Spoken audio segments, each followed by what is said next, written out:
Better late than never, New Jersey opens its doors to recreational marijuana the day after 420 National Cannabis Celebrations. 13 dispensaries will open across the Garden State, the 18th state to legalize recreational weed. Let's talk about that with the CEO and president of the U.S. Cannabis Council, Stephen Hawkins. Stephen, good to see you, sir. Before we get into New Jersey, give our viewers a sense of what exactly the U.S. Cannabis Council is and what are your goals?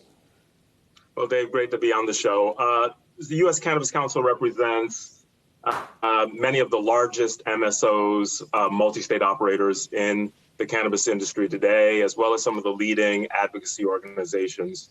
The organization was formed to really have a comprehensive and unified voice in Congress as we see the inevitable day that cannabis is descheduled and legalized, and we see the end of federal prohibition. So we seek to reform the cannabis laws at the federal level and to have a presence in the states. All right, we'll dive into the likelihood of legislation in a moment, but let's talk New Jersey. A lot greener today in the Garden State.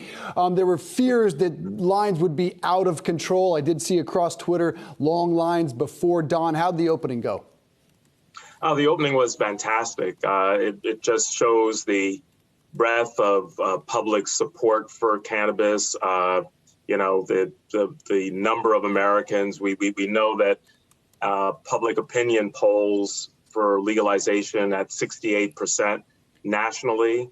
The latest polls in New Jersey show that 56% of all New Jerseyans would be fine seeing their municipalities with cannabis businesses. So this is really the start. These first 13 medical dispensaries that have opened their doors to today.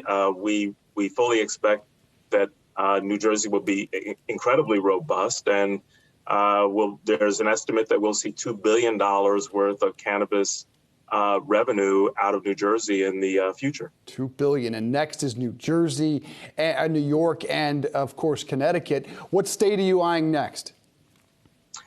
I think we will see Maryland, Dave, in November at the ballot. I fully expect that the constituents in the state of Maryland will pass a ballot that will bring cannabis into Maryland. Rhode Island is very close, and I think we're going to see more activity in some of the red states. The voters in South Dakota last election cycle voted for cannabis legalization. There was a glitch, I guess, in the referendum, and the state Supreme Court struck it down, but it will be back. So again, what we see is that cannabis tends to be more popular than any politician on the ballot. And I expect that we'll see red and blue states across the country pass referendums and legislatively moving cannabis towards adult recreational use. Stephen, there's no Republican nor Democrat anywhere near 60% right now in favorability, not even close. We talked with Curaleaf Chairman Boris Jordan yesterday. Here's what he told us about the lack of legislative progress. The Democrats, to be honest, have been a huge disappointment to the industry. We all came in after the election of President Biden thinking that we were going to get real activity in the area of legislation, and we've gotten absolutely nothing. And I think that's the real problem. Democrats in control of the House, the Senate, and the White House. How disappointed are you? Well, I'm terribly frustrated, and I share Boris's sentiment. We had a president who campaigned that he would do something around cannabis decriminalization. The White House has done absolutely nothing. So the blue wave that, had its impact initially in terms of investor sentiment that something would happen around cannabis has steadily declined. But I am optimistic that we will see some reform out of this Congress. Safe banking that would allow for banking provisions and facilities to be utilized by consumers, by entrepreneurs. I think that still has a very good chance of passing in this Congress. The Safe Banking Act enjoys the support of 9 Republican senators. It's truly a bipartisan bill. Just needs to get to the floor of the Senate. It's passed already 6 times in the House. Yeah, businesses desperately need that. They desperately need to be able to write off their business expenses, paying somewhere between 70 and 85% effective tax rate. It's been a disaster. Bottom line, when do you see legislation that would legalize marijuana? How long are we out? Are we talking 2, 3, 4? Or are we talking 10 years in your best guess? We're not talking 10 years. We may be talking another session of Congress. First, we got to get lawmakers used to voting for cannabis reform. Why? Because as they vote, there's sort of a muscle memory, Dave, right? Mm-hmm. They have to get past this first barrier of voting for cannabis and recognizing that this is a legitimate business. 425,000 Americans employed, an industry that's going to do upwards of $25 billion in revenue this year. So it starts, I think, with safe banking. I think then we'll be looking at tax relief, and then thereafter, I think we'll be teed up for a legalization. Rarely does anything big ever happen in Congress in one fell swoop. I wouldn't expect cannabis to be any different. Yep. But I think all of the markers are there for us to see the end of federal prohibition. It's not a matter of sure. If, but when.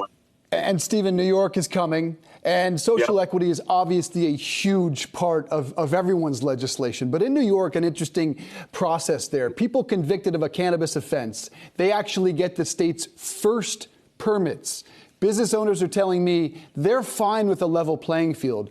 Why should you cut the line, though, if you knowingly broke the law?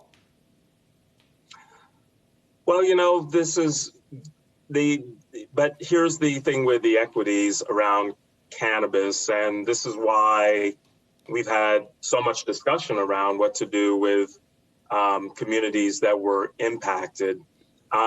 We are seeing the legalization of a plant, right, that millions of individuals at one point were convicted for selling or possessing or using. And the question is, how do you rectify that? New York is certainly doing something quite bold by offering those individuals sort of front of the line opportunities. But other states have, put into their tax provisions, opportunities for, some remediation to those communities that were impacted. This is part of the history, the sad legacy of cannabis. But at the end of the day, I'm excited that we are having this, business industry grow. It's going to employ over 1 million Americans. It will bring in revenue into states that desperately need it. And that's all for the better. And it's a great day in New Jersey, and I look forward to New York and Connecticut coming online soon. All right, we'll see you in New York soon. Stephen Hawkins, the U.S. Cannabis Council President and CEO. Thank you.